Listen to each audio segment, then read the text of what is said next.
Muy buenos días, tengan todos ustedes. Les agradezco la oportunidad que nos permiten hablar el día de hoy sobre un tema que resulta por demás interesante, ¿sí? Estamos hablando de un tema de gran importancia en la sociedad, no solo en el aspecto jurídico, sino también en el aspecto socioeconómico. Me refiero al tema de la obligación alimentaria en nuestro país y en particular a la luz del amparo en revisión número 1388-2016 de la primera sala de Suprema Corte de Justicia de la Nación. Buenos días, gracias a ustedes por su invitación. ¿Qué tal, compañeros? Buenos días, gracias también por la invitación y para mí es un gusto estar aquí con ustedes, con tan importantes abogados y contigo, Alberto. Gracias. Y con mucho gusto, gracias. Perfecto. Antes de iniciar, les recuerdo que nuestros invitados son estudiantes de la Maestría de Amparo de la Universidad de Ciencias Jurídicas del Estado de Morelos, pero ambos profesionistas que se han destacado en el ejercicio de la materia jurídica y sobre todo en materia familiar. Bueno, para iniciar, por favor, cuéntenos un poco acerca sobre el tema. Con gusto. Para empezar, podemos señalar que el tema de los alimentos se ubica dentro del llamado derecho de la familia y precisamente ubica este tema dentro de esa rama jurídica. Parece una tarea muy sencilla y cotidiana. Sin embargo, al ubicarse precisamente dentro del concepto de familia, resulta una tarea muy complicada de definir, analizar, desarrollar y estructurar en la vida práctica, siendo al mismo tiempo un tema fundamental para el desarrollo de la sociedad, ya que se toma a la familia como el núcleo básico y esencial del desarrollo de cualquier sociedad, en cualquier época de la historia de la humanidad. En efecto, tal como lo comenta mi compañera, diversas ramas del derecho, de la filosofía, de la economía han tratado este punto tan importante como son los alimentos, y es por eso que vamos a tratar de explicar un poquito de en qué consisten, cuáles son los principios que rigen y la importancia a la luz también del derecho.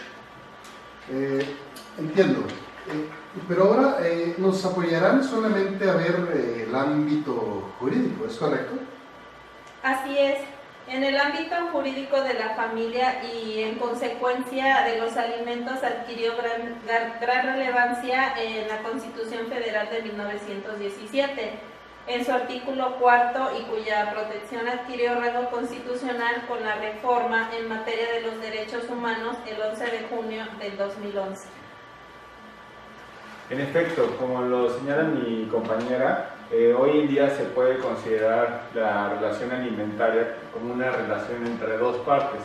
El deudor alimentario, que es la persona que está obligado a dar esos alimentos, que en esencia los alimentos se entiende como vivienda, educación, alimentos como tal y vestidos. Y una persona a quien tiene derecho a recibirlos, que es el acreedor alimentista. En esta relación existen ciertos principios que se regulan y bueno, para efectos de su regulación tenemos tanto leyes locales como leyes federales que establecen esa obligación y sobre todo pues, también la Constitución Federal, el Pacto Federal establece esa obligación y bueno, diversos tratados internacionales que conforman el bloque de regularidad y que pues, tratan este tema tan importante. Perfecto, muy interesante. ¿Por qué resulta tan relevante el amparo? En revisión número 1388-2016, ¿por qué? Lo que pasa es que esta revisión constituyó un asunto de importancia debido a que se señala que la procedencia de solicitar los alimentos es retroactiva por parte de un mayor de edad. Resulta que la obligación alimentaria puede emanar de tres fuentes generales. La primera, que exista o haya existido una relación jurídica de la familia. La segunda, un otorgamiento o celebración de un acto jurídico. Y la tercera es la comisión de un delito. La fuente principal de la obligación alimentaria es que exista o hayan existido esas relaciones jurídicas familiares, ya sea entre concubinos, parentesco de matrimonio, y la referida obligación nace en virtud de que hayan existido esas relaciones jurídicas familiares en los casos de divorcio, terminación del concubinato y en los supuestos de las familias preferidas previstos en las disposiciones de derecho sucesorio. Los actos jurídicos también pueden dar lugar a una obligación alimentaria. Ahora bien, en el derecho de recibir alimentos tiene una serie de características especiales que la hacen diferente a la mayoría de los demás derechos subjetivos. Por ejemplo, se trata de un derecho irrenunciable, imprescriptible, intransgresible. Justamente esta última característica tiene sustento en la legislación cuando señala que la obligación alimentaria es imprescriptible. Esto quiere decir que los alimentos en ningún momento pueden prescribir. Es por ello que esta revisión fue tan importante, dado que se le da desde el nacimiento, aún siendo mayor de edad. Bueno, en efecto, tal como comenta mi compañera, este principio de que es imprescriptible es donde se basó el argumento principal para que se pudiera llegar a lo que hoy se tuvo como la última resolución en el amparo en revisión, y más o menos voy a explicar cómo se dio los antecedentes de este amparo. Y bueno, primero que nada, en el 2012, una mujer que es mayor de edad demandó en la vía local con el juez familiar y solicitó a su progenitor el pago de los alimentos. En este caso específico, la novedad o lo que pues también tuvo de relevancia es que la mujer, cuando pidió ese pago de alimentos, ya era mayor de edad. Normalmente esto se hace pues, cuando son menores, ¿no? Pero en este caso, pues como era una hija fuera de matrimonio y que su padre no lo había reconocido y el reconocimiento se dio hasta el 2010, esto fue que ya, en este caso era pues, mayor de edad, ¿no? El juez de primera instancia determinó condenar al progenitor al pago de una pensión alimenticia para que la demandante pudiera sufragar sus necesidades alimentarias presentes, pero lo absolvió de los alimentos retroactivos, ¿no? Entonces, inconforme con la resolución, ambas partes se fueron a la apelación, que significa que, bueno, pues el juez de la sala superior, con los magistrados, entró al estudio y determinó modificar la sentencia impugnada, es decir, absolver al progenitor tanto del pago de la pensión alimenticia actual como del pago de la pensión retroactiva.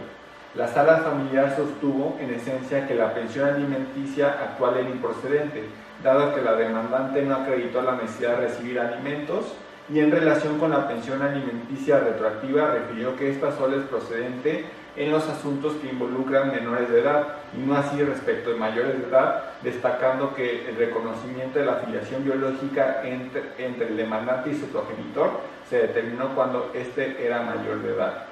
Por lo que, inconforme con dicha resolución, la mujer promovió un amparo directo en el cual señaló que, en términos generales, que condicionar la procedencia del pago de la pensión alimenticia retroactiva al hecho de que el progenitor hubiese realizado el reconocimiento de paternidad dentro de la minoría de edad de su hija constituye una situación de discriminación y de desigualdad. Todo esto implica una diferencia entre los hijos reconocidos cuando sustentan menores de edad de aquellos que fueron reconocidos alcanzada la mayoría de edad. Y pues bueno, esto es lógico porque pues, a final de cuentas son hijos, ¿no? Independientemente que fueran menores o que fueran mayores, pues en realidad la obligación de alimentos nació desde el nacimiento, de la concepción, no solamente desde el nacimiento, sino desde la concepción, que es a partir de la gestación, y desde ese momento pues se generan obligaciones de atención médica, de un cuidado y pues, un alimento indirecto a través de la madre, ¿no? Posteriormente, con esta situación, el Tribunal Colegiado de Circuito conoció del asunto y dictó sentencia en la que se concedió el amparo para el efecto de que la sala responsable dejara insubsistente la sentencia reclamada y emitiera otra en la cual reiterara las consideraciones relativas a la pensión alimenticia actual y partiera de la premisa de que es procedente el reclamo de alimentos retroactivos aun cuando la promovente fuera mayor de edad. En contra de la sentencia emitida, el progenitor interpuso recurso de revisión en el que señaló en esencia que los argumentos expresados por el órgano colegiado no resultaban aplicables al caso concreto, dado que tenía como fundamento la protección de menores de edad y en el caso su hija biológica había iniciado el reclamo de alimentos retroactivos siendo ya mayor de edad, que era lo que comentábamos anteriormente, y no solamente el derecho nace pues cuando es el menor de edad, sino también si incumplió el padre, pues en esta ocasión pues también es el obligado pues por esa falta de cuidado y de interés que tuvo, ¿no? O que a lo mejor no puede ser que pues no sabía que era su hija, pero esto tampoco lo libera de la obligación de haber dado alimentos y pues tendría que darlos en este momento, ¿no? Y aplicarlos de manera retroactiva. Qué interesante. Licenciada, coméntenos, ¿qué pasó posteriormente? El asunto fue enviado a la Suprema Corte de Justicia de la Nación y una vez en el alto tribunal se turnó al ministro Arturo Saldívar Lelo de Larrea para la elaboración del proyecto de la resolución correspondiente, el cual fue discutido y aprobado por la primera sala de la sesión del 1 de febrero del año del 2017. De esta forma, la primera sala del tribunal se llevó a cabo el estudio del asunto, para lo cual analizó el tema relativo al derecho de los alimentos y la posibilidad de retrotraer dicha obligación alimentaria desde el nacimiento de un menor, y esto solo puede ser reclamado en el ámbito de la minoría de edad, o bien, si tal pretensión puede hacerse valer por acreedores mayores de edad. Esto con la finalidad de que, como ya lo comentamos en reiteradas ocasiones, ese derecho nace desde la concepción, desde la gestación del bebé hasta la mayoría de edad. Muy interesante. Licenciado Gómez, ¿y qué señaló la primera sala de la Suprema Corte en este caso? Bueno, en este caso la Corte, pues, bueno, atendiendo a sus criterios anteriores y de manera reiterada, pues, ha establecido que la relación jurídica de dar alimentos es una relación por virtud del cual una persona que es la acreedora alimentaria puede pedir al deudor pues que se le dé en estos que ya mencioné que corresponde y que comprende, y que bueno, se basa en principios de solidaridad.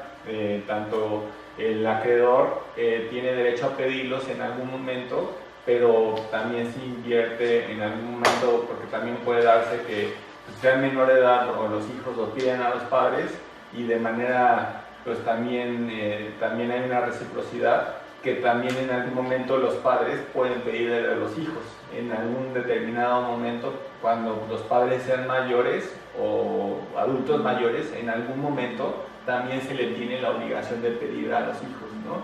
Esto es recíproco y se debe dar en un plano de solidaridad, y que también pues, bueno, se tiene que regir este principio en una vida familiar, ¿no? Ya sea formal o de hecho, ¿no? Como dijimos, pues ya sea que existe una relación de paterno-filial o un matrimonio o una relación de hecho, como se da en el concubinato, ¿no? Que no hay una relación jurídica estrecha, ¿no? Y bueno, su cumplimiento tiene que ser de interés público, y porque pues atañe a la sociedad, y bueno, es irrenunciable este derecho, y el deber del Estado es siempre vigilarlo entre las personas que se deben esta asistencia. Y también el acceso al derecho a los alimentos se rige por principios, los cuales se deben de ponderar al momento de fijar la pensión alimenticia. Esto es que la primera sala ha señalado que debe atenderse a la capacidad económica del deudor alimentario y a las necesidades de quien debe recibirlos. A lo anterior se ha definido como el principio de proporcionalidad.